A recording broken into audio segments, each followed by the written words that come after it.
E aí pessoal, tudo bem? Meu nome é Luísa Gantes. A nossa aula de hoje vai ser sobre renascimento e expansão marítima. Sigam o canal. O que a gente tem que saber? O renascimento, ele é dividido em três, se tu quiseres, tá? É o renascimento urbano comercial, o renascimento artístico ou cultural e o renascimento científico, tá? Tudo é chamado de renascimento. Os nomes que são dados de renascer, tá? São sempre dados posterior ao período. Por quê? Porque aí eles estipularam, principalmente os iluministas e os pensadores que vêm depois, né? Vão estipular que a Idade Média foi uma idade das trevas, que os pensadores que começaram a ter ideias de racionalidade, de humanismo, de antropocentrismo, esses pensadores vão renascer a cultura clássica, né? Mas o renascimento comercial e urbano a gente viu na aula passada e nós vimos que renascer vem de voltar, né? Nascer de novo, o meio urbano e o meio comercial. Então o que a gente sabe? Nós sabemos que foi durante a Idade Média que vai ocorrer esses renascimentos. Idade Média, que período? A Baixa Idade Média, aquele período onde as características da Idade Média estavam se modificando. Bom, os fins da invasão bárbara lá no século XII e século XIII vão fazer com que as estradas se tornem seguras, os comerciantes se sintam seguros. Mas existe comerciante? Não, existem pequenas trocas entre os feudos nos burgos. Os burgos, aqui ficou burros, era burgos, desculpa, tá? Depois eu ajeito no PDF.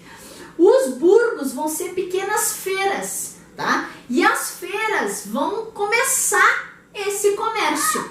O que acontece? Tu vai ter um excedente de boas colheitas. O que é excedente? É o que excede, o que sobra da colheita.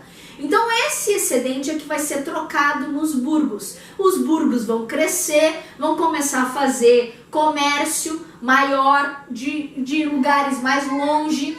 E aí tu tens ainda o advento das cruzadas. As cruzadas vão levar expedições militares para o Oriente, onde não teve feudalismo, não teve invasão bárbara, e aí tu vai ter todo o contato com esse mundo, desse mundo europeu que ficou 1000 anos praticamente isolado, com um comércio, com uma cultura que não parou no tempo, né? Não, a cultura medieval também não parou, né, gente? Ela modificou aspectos. Mas o que acontece? Na questão do comércio e da cidade, houve um rompimento, né? E agora eles vão reestabelecer os contatos comerciais com esse Oriente. Bom, as rotas comerciais entre a Ásia e a Europa vão ser retomadas, principalmente a região que vai fazer, as regiões, né, que vão ser rota da seda. O que é isso? Tu vais buscar seda lá na Ásia e trazer para a Europa, e as rotas entre a Índia e a Europa vão ocorrer a partir das rotas das especiarias. O que nós sabemos então sobre renascimento cultural e científico, tá? Quando a gente fala de cultural e científico, nós estamos falando então de artístico e científico. Nós temos uma grande produção artística e científica no século XV e no século XVI, que começa na Itália e passa para os outros lugares. Inspiração na cultura greco-romana, as artes e a ciência. Então a ciência e as artes se inspiram na cultura greco-romana. Isso que para eles é renascimento. Renasce os ideais lá da cultura greco-romana, tá? O racionalismo então vai ser uma característica. Eles vão tentar pensar racionalmente, né? Pensar racionalmente é redundante, mas eles vão tentar ver o mundo de forma racional. Tu vai ter um humanismo maior. O que é um humanismo? Uma valorização do ser humano, que ele é considerado a obra mais perfeita de Deus, então agora ele vai ser estudado, ele vai ser retratado nas artes, gerando então um antropocentrismo, que é o que eu acabei de falar. Antropo significa humano, centrismo no centro. Então é o ser humano no centro das preocupações intelectuais e artísticas. O naturalismo, que é uma pregação de volta à natureza, né, ao estado natural, E como característica do renascimento artístico, tu vai ter os mecenas, que vão ser comerciantes ricos, que vão financiar intelectuais e artistas, né? Eles vão bancar essas pessoas. Passei muito. O renascimento cultural, então, vai ter como principais nomes, tá? Dante Alighieri. Dante Alighieri não está dentro do século XIV ou século XV, né, e XVI, que a gente viu ali. Alguns artistas vão estar já no século XIV. O Dante é do século 13 e 14, né? Vai estar aí nos meados. O Dante vai ser um dos principais escritores de língua italiana. Ele tem a Divina Comédia como obra principal. Tu vais ter o Francesco Petrarca, tu vais ter o Maquiavel aqui, tu vais ter o Michelangelo, tu vais ter o Donatello, vais ter o Rafael, vais ter o Leonardo da Vinci. Tudo isso daqui no meio artístico. Precisa lembrar o nome deles? Precisa escrever o que eles são? Não, eu só estou colocando aqui para que vocês saibam. Mas eu não enxergo o PowerPoint. Tem o PDF que vai ficar na descrição do vídeo, ok? Bom, pra gente lembrar bonitinho, é mais fácil de lembrar deles lembrando das tartarugas ninjas, né? Que pelo menos 4 nomes tu vai conseguir lembrar. Então nós temos aqui, ó, o Leonardo da Vinci, a tartaruga ninja, o Michelangelo, o Rafael e o Donatello, ok? Os 4 renascentistas da parte do renascimento artístico. Bom, passando então, nós temos o renascimento científico. Quais são os principais renascentistas? O Nicolau Copérnico, tá, que vai fazer estudos astronômicos. É ele que vai falar do heliocentrismo, né? Que não é a Terra que está no centro da galáxia, né? Da Via Láctea. É o Sol que está no centro do sistema solar, tá? O sistema solar, desculpa. E aí o Sol que está no centro do sistema solar e a Terra circunda ele. Que se acreditava até então que era a Terra que ficava parada e o Sol que se mexia, tá? Não foi aceito pela igreja, mas vai ser referência para os estudos. O Galileu Galilei também é um renascentista científico, vai ser físico, astrônomo e matemático, né? Foi ele que vai comprovar a teoria do Copérnico. Vocês podem ver que na ciência não é assim uma pessoa inventa, né? Uma pessoa surge com a teoria, outra consegue colaborar com alguma coisa, né? Então o Copérnico propõe o heliocentrismo e o Galileu prova matematicamente o heliocentrismo. O Andreas Vesalius vai ser um anatomista belga, tá? E aí vai trazer as primeiras ideias de anatomia humana.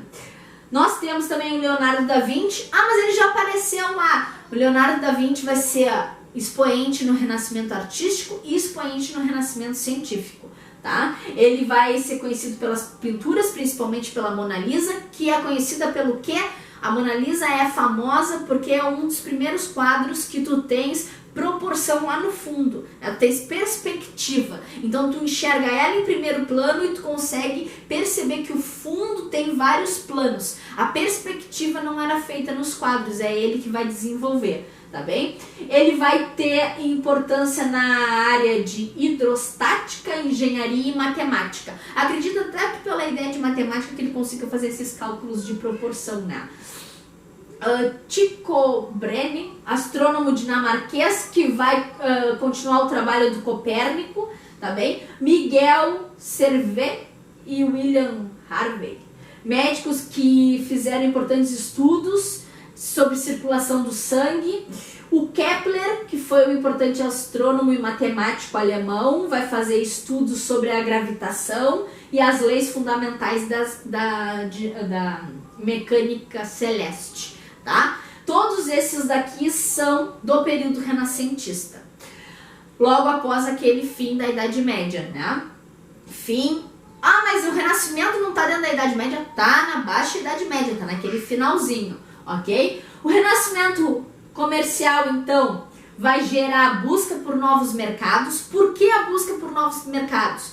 Porque vocês lembram que a gente falou lá sobre o mundo feudal, que o rei, ele perde poder quando ele não consegue proteger as terras. Então eu não consigo proteger as terras, e aí eu dou terras para que sejam protegidas pelos meus vassalos, eu perco poder nessa relação, porque na realidade eu me torno um suzerano, um grande suzerano, né?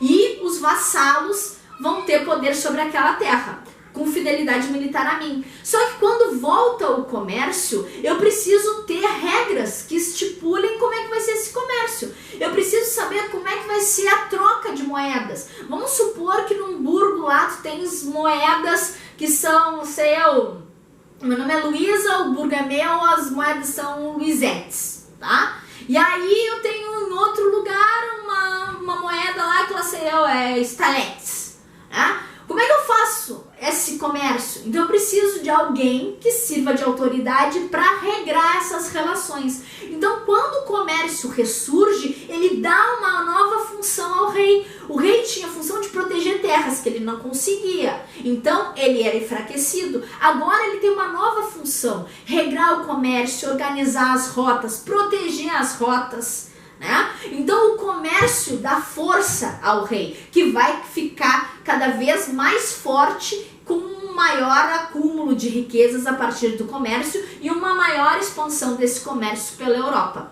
né? Então aqui, ó, o renascimento comercial vai gerar a busca por novos mercados. Por quê? Porque se os reis estão cada vez mais fortes, então eles vão querer comercializar cada vez mais para aumentar o seu poder e riqueza, né? As rotas comerciais terrestres, elas vão ser dominadas pelos mongóis, pelos muçulmanos, e as rotas do mar Mediterrâneo vão ser dominadas pelos venezianos, o pessoal de Veneza, que fica na atual Itália, mas não era Itália naquela época, e os genoveses, que é da cidade de Gênova, que fica hoje na atual Itália, que não era Itália naquela época. O renascimento científico, então, vai contribuir para a busca por soluções. Como que eu vou passar pelos mongóis? Como que eu vou passar pelos muçulmanos? Tá, mas por que tu queres passar? Porque eu não quero pagar imposto para eles, né? Eu quero ir direto no cara que produz. Eu não quero pegar do atravessador. O atravessador encarece o produto. Ele fica com o lucro, né? Eu quero ir na fonte e vender o que a fonte me trouxe. Que aí eu faço o quê? O lucro todo é meu. Não passo por atravessador nenhum.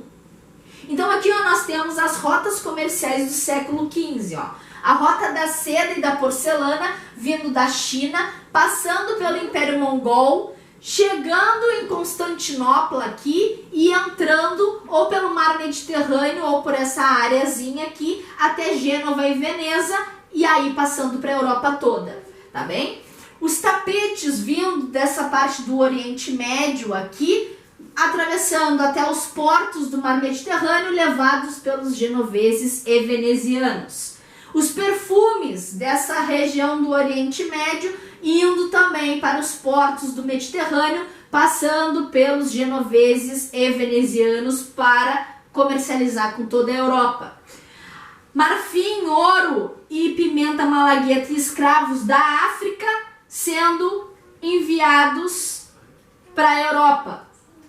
O cravo, a canela, a cânfora, a noz moscada, o gengibre, todos aqui, ó, dessa região da Índia e dessas ilhotas, indo então para as rotas para a Europa, né? Por essa rota via Oriente Médio. Toda essa área aqui é dominada por muçulmanos. Toda essa área aqui é dominada por mongóis, né? Do Império Mongol que fica nessa região. Então, tu tens todas as rotas terrestres dominadas. Tu tens atravessadores nessas rotas terrestres. Tá, professora, mas é aqui, tu não tá falando aqui, ó, que tem um marzinho? Gênova e Veneza controlam esse mar. São elas que pegam nesses portos desses atravessadores aqui e ainda atravessam. Imagina quanto que ficava caro, tu tem 2 atravessadores, né? Então é isso que eles querem evitar. Esse mapinha aqui é muito legal, porque esse mapinha aqui está mostrando qual é o mundo conhecido nessa Idade Média. Na Idade Média, o mundo conhecido era o que está mais claro aqui. Então se conhecia o norte da África, o Oriente Médio, uma parte aqui a Índia, né? Uma parte da Ásia, a parte da Rússia eles nem chegavam a ter comércio, a saber que existia. Tá, mas como é que eles não sabem que existe? Não, eles não exploraram essas regiões, eles não vão ter contato com as pessoas dessas regiões. Então o mundo europeu é isso daqui.